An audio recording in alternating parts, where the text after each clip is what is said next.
चंद्रयान-3 का artificial intelligence AI हूबहू इंसानी दिमाग की कॉपी लगता है।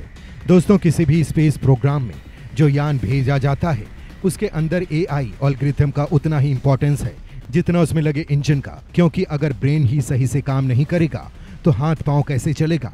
ऑन बोर्ड कंप्यूटर लगे होते हैं किसी भी स्पेस क्राफ्ट में, वो उसका ब्रेन होता है, उसका दिमाग होता है, और उनके अंदर फीड की गई जो एल्गोरिथम होती है वो एआई को फॉलो करती है, आर्टिफिशियल इंटेलिजेंस को फॉलो करती है।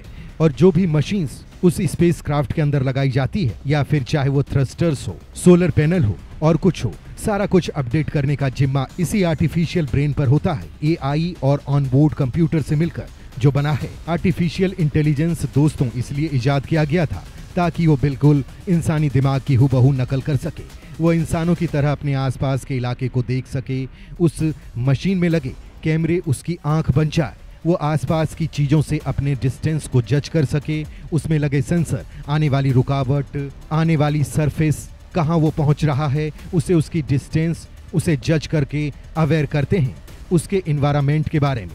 उसके बाद जब ये डेटा या इन्फॉर्मेशन समझ लीजिए इस प्रोसेस को करता है ऑन बोर्ड कंप्यूटर एल्गोरिथम की मदद से, तब ये एल्गोरिथम उसे कैलकुलेट करके बताता है कि अगला स्टेप आपको क्या लेना है, अगला एक्शन आपको क्या लेना है। सामने अगर कोई मेट्रॉइड आ रहा है तो क्या आपको अपनी दिशा बदलने की ज़रूरत है, आपकी वेलोसिटी बदलने की ज़रूरत है, आपको अपनी ट्रैजेक्टरी बदलने की ज़रूरत है, इन सारी चीज़ों को बताता है। तो दोस्तों देखिए, चंद्रयान-3 के अंदर जो एआई डाला गया है, जो एल्गोरिथम डाला गया है, वो काफ़ी एडवांस्ड है। चंद्रयान-2 मिशन में जो एक सबसे बड़ा ड्रॉप बैक था, उसका फेलियर का बड़ा कारण बना, वो था उसका फ्रीज हो चुका एल्गोरिथम।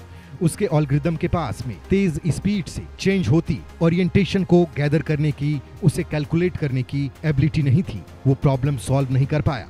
बताया ये जाता है कि चंद्रयान-2 के दौरान चंद्रयान एक फुल स्पीड में चला जा रहा था।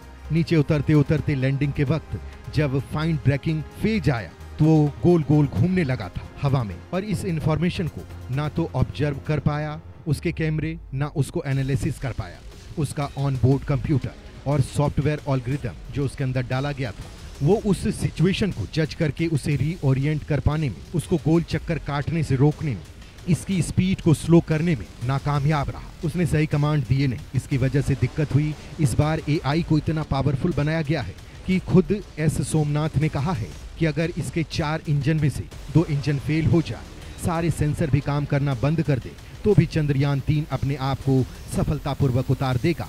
तो सीधी सी बात है कि इन्होंने अपने सॉफ्टवेयर को, अपने एल्गोरिथम को, अपने एआई को अलग ही लेवल पर लेवल अप कर दिया है, जिसकी बदौलत अब चंद्रयान-3 उतरेगा। ये कॉन्फिडेंस इसरो के पास में है। देखिए दोस्तों, चंद्रयान-3 में जो आर्टिफिशियल इंटेलिजेंस है वो एकदम इंसानी दिमाग के जैसा काम करेगा, ये हम कह रहे हैं। यूं तो एआई का इस्तेमाल धरती से निकलने के बाद और जैसे ही ऑर्बिट में छोड़ दिया था चंद्रयान-3 को, उसके बाद वो चक्कर काटता है, वहीं से एआई का काम शुरू हो जाता है। यहाँ से लेकर अपने लैंडिंग तक के सफर में एआई का अलग अलग परसेंटेज में इस्तेमाल किया जाता है। सबसे ज्यादा इस्तेमाल एआई का तब होगा जब 30 किलोमीटर की हाइट से उसे नीचे उतरने के लिए कहा जाएगा। जब चंद्रयान-3 30 किलोमीटर की हाइट से चंद्रमा की सरफेस पर उतरेगा, ये पूरा लैंडिंग फेज जो रहेगा, इसमें 100% एआई इस्तेमाल होने वाला है, क्योंकि उस समय कॉपरेट नहीं किया जाएगा। मिशन ऑपरेशन कॉम्प्लेक्स है, यानी इसरो के वैज्ञानिक डायरेक्टली उसे खुद पायलट नहीं करेंगे। नीचे लैंड करने के लिए वो खुद ऑटो पायलट के मोड में लैंड करेगा। एआई के इस्तेमाल से इसलिए हम कह रहे हैं कि बिल्कुल इंसानी दिमाग की हूबहू कॉपी है, जो अपने सामने आने वाली हर हर्डल को क्रॉस करते हुए, खुद प्रॉब्लम को सॉल्व करते हुए, बिना किसी की मदद के नीचे उतारेगा चंद्रयान-3 को। और इसमें बहुत बड़ा रोल रहा है डीप लर्निंग का। डीप लर्निंग एक ऐसा तरीका है सॉफ्टवेयर इंडस्ट्री में जिसमें सॉफ्टवेयर को एआई की मदद से सिखाया जाता है कि आप आगे बढ़िए, ये हर्डल आई, इसमें आप नीचे गिर जाएंगे या आपका प्रोसेस रुक जाएगा, तो उसको अवॉइड करना सीखिए। और हम इंसान इसी तरीके से बचपन में चलना सीखते हैं, ठीक उसी तरीके से इस कंप्यूटर्स को प्रॉब्लम को सॉल्व कर आगे बढ़ना सिखाया जाता है। ये बात अलग है कि हम अपने बचपन की यादें भूल जाते हैं, पर ये कंप्यूटर है, ये कुछ नहीं भूलेगा। तो उसके अंदर जो कुछ भी फिट किया जाएगा, ये पूरी जिंदगी उसे याद रहेगा। जब तक ये काम करेगा, उसके अंदर वो इंफॉर्मेशन रहेगी, उस अकूत इंफॉर्मेशन को कैप्चर करने की इसकी एबिलिटी है। इसीलिए एआई को कहा जाता है कि ये इंसानों के लिए भविष्य में खतरा साबित हो सकता है, क्योंकि ये इंसानी दिमाग को पीछे छोड़ देगा। हमारा ये वीडियो आपको कैसा लगा हमें कमेंट करके जरूर बताइएगा।